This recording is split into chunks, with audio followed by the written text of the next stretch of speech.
In December 2021, the United Kingdom signed its first post-Brexit trade deal with Australia. It was almost a historic moment, a sign that things would not be all bad after leaving the EU. However, 3 years later to the deal, people realized the UK might have given more than what it got in return. So the question stands, does the UK's trade deal with Australia set the ground for all future trade deals? Or is the UK looking to do better? Let's dive in. There's no doubt that the United Kingdom's departure from the EU has set the stage for something unprecedented. It's an era of new opportunities, but also new challenges. Now that the UK is an independent trading nation, it's had to navigate its trade policies free from EU regulations. This freedom is newfound. Hence, it'll take the UK time to figure out what works and what doesn't for its trade agreements. However, this freedom also presents a unique chance for the UK to forge new trade agreements tailored to the UK's economic strengths and global aspirations. Will the UK be able to reshape its economic landscape? Will it be able to drive growth and create a good framework for international trade? It's yet to be seen, but one shouldn't ignore the fact that implementing new trade deals is a complex process. A country has to take economic, political, and social factors into consideration, so every trade deal aligns with its domestic priorities and international obligations. For the UK, one challenge it has to solve is the potential impact of new trade agreements on existing supply chains. As we've discussed in our previous videos, the UK's exit from the EU introduced new tariffs and customs procedures which disrupted the supply chains for many of the businesses in the UK. So now, whatever new agreements the UK signs, it has to make sure that those don't exacerbate these issues. But even before all this, there's another issue that Britain has to solve first: the problem of rollover deals.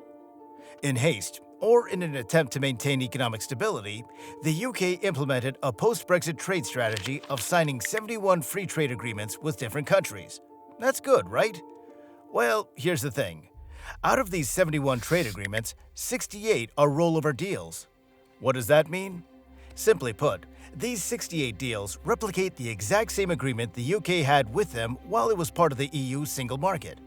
Now, many believe that these rollover deals are a win for continuity, but they raise an important question.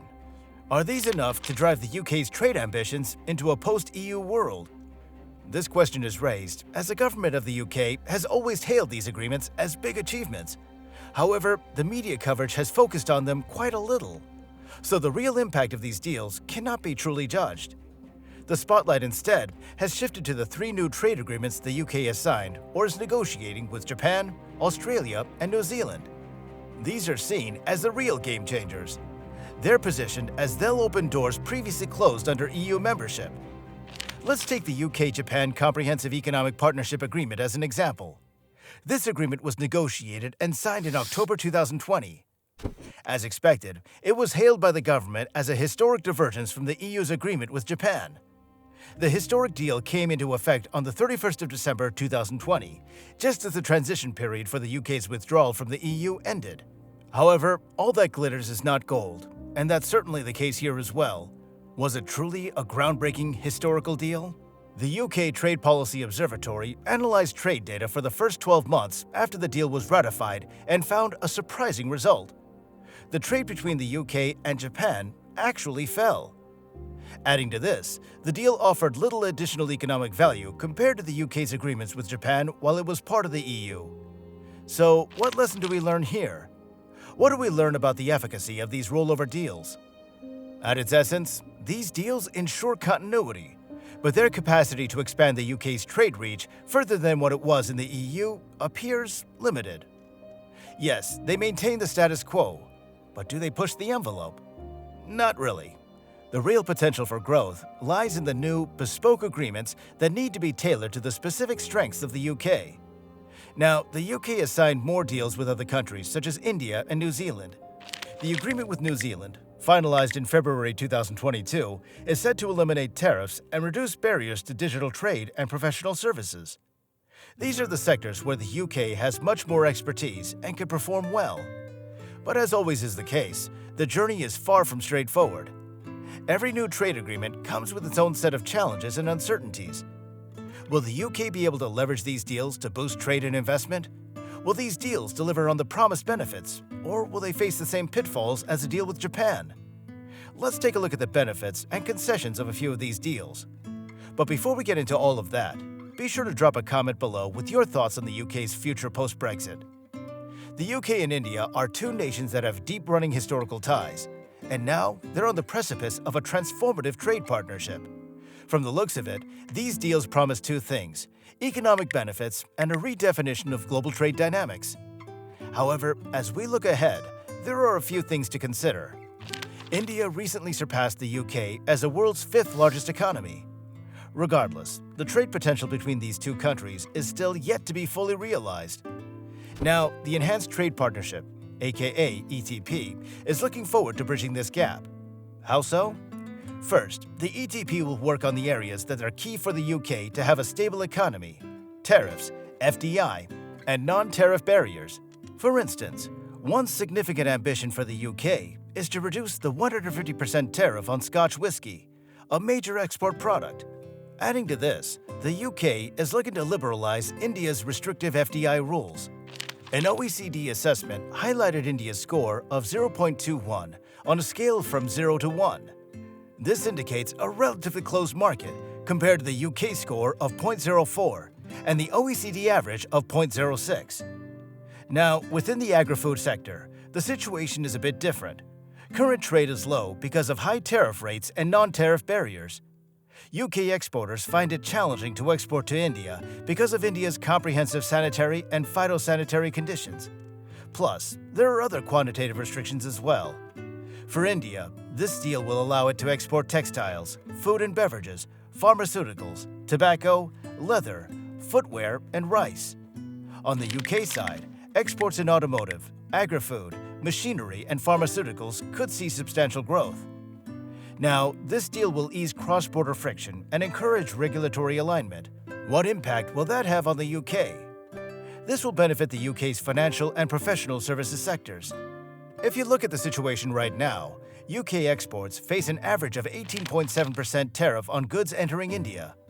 Well, this is way higher than other major trading partners. So logically, eliminating these tariffs can increase UK GDP by 0.12 to 0.22% by 2035. Collectively, this will reflect a 40 to 79% increase in trade. With the UK and India's relationship flourishing, it's time to take a look at the first post-Brexit trade deal the UK signed, with none other than Australia. The first standout feature of this trade deal is its almost unprecedented tariff elimination for Australian goods. You see, this level of tariff removal is rare, even when you compare it to Australia's agreements with Japan, China, the US, or even the EU. For Australia, this decision to remove the already low tariffs on UK imports was pretty straightforward, similar to landlocked Switzerland offering to eliminate its navy. So the main question is, how balanced are the benefits? Now, one aspect of the deal is Australia's loosened migration schemes for UK nationals. Australians will see expanded access to working holiday visas, including for 35-year-olds, extending the stay from 2 to 3 years, and removing specified work requirements in remote areas. Additionally, Australian employers no longer need to prove economic necessity when hiring UK nationals. This opens up new opportunities for British citizens. But what does it offer in return to the UK economy? Although the administration hails this deal as a first step toward membership to the Comprehensive and Progressive Trans-Pacific Partnership, which would allow it to open trade with 11 other major nations, the practical advantages appear to be more symbolic than real. Each UK area has a different degree of trade with the CPTPP nations. However, most regions export between 7 and 9% of their total to these countries. Notwithstanding, some areas such as the East Midlands export 13%, and Northern Ireland exports 11% to CPTPP nations at a greater percentage. Consequently, the pre-existing trade contacts and potential growth in exports to these countries would be greatly impacted by a trade agreement that removed tariffs with these nations. However, trade experts speculate that in order to gain a short-term PR victory following Brexit and to open the door for future, more lucrative accords, the UK may have given up more in its deal with Australia. The reaction from UK farmers has been less than enthusiastic. There are worries that lower quality, less expensive beef from Australia may arrive, upsetting local markets. Given the carbon footprint associated with exporting beef throughout the world, environmental considerations are also a problem. George Eustace, the former Secretary of State for the Environment, Food and Rural Affairs, expressed his disapproval of the agreement by saying that this was not actually a very good deal for the UK because of the possible harm to homegrown agriculture. In response, the government has refuted these allegations, promising that strict import regulations will guarantee Australian goods satisfy UK food standards. They contend that UK farmers won't be harmed since Australian imports will take the place of EU imports. In the UK, 81% of beef sales are already domestic, and major merchants have committed to carrying only British beef. Will these promises, however, stand over time? It will take some time before the agreement's true ramifications become evident.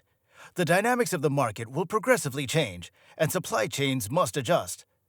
Prior to the agreement, the UK received very little imports from Australia, 0.6%, 0%, and 12% of total imports, respectively, of lamb, pork, and beef.